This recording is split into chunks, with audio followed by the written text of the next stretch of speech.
দেশের সবচেয়ে বিখ্যাত হোটেলের নামও ছিল হাদিয়ে, হারুনের ভাতের হোটেল।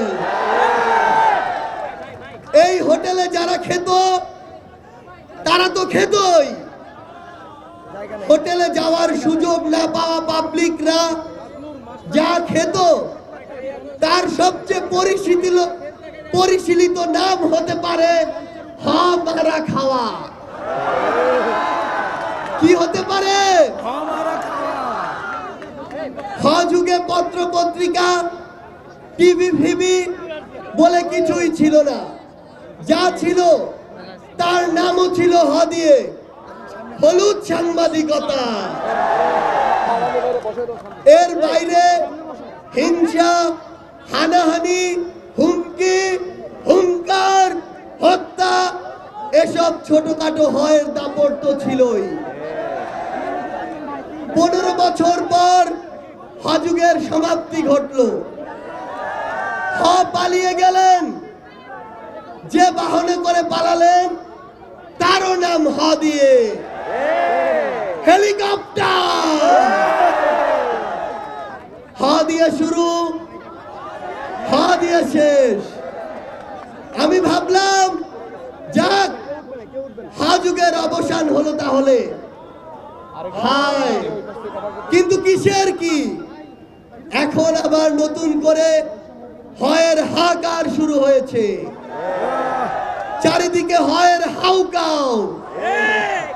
নতুন যুগে শুরু হয়েছে এভাবে, হ্যালো আপা, হ্যালো হ্যালো, আপা আপা, হ্যালো হ্যালো হ্যালো, হ্যালো আপা জি বলেন, হ্যালো আপা, হ্যালো হ্যালো হ্যালো।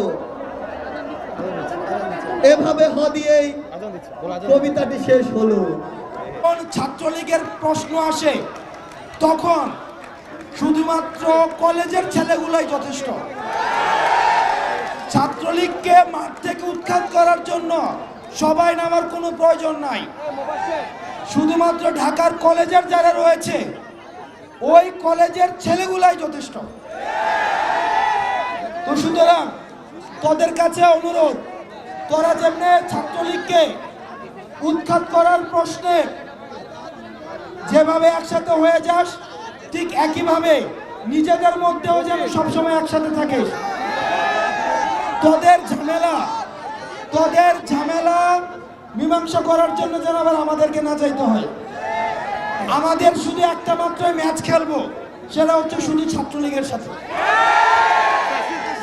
শুধুমাত্র ফ্যাসিস্টদের সাথে, আওয়ামী লীগের সাথে, যুবলীগের সাথে, কিন্তু নিজেদের মধ্যে আমাদের সব সময় ঐক্যমত্য থাকবে। স্বৈরাচার, নিপাচার, গণতন্ত্র মুক্তি পায়, যেটিকে হাসিনা বানিয়েছিল গণতন্ত্র নিপাত যাক, স্বৈরতন্ত্র মুক্তি পাক।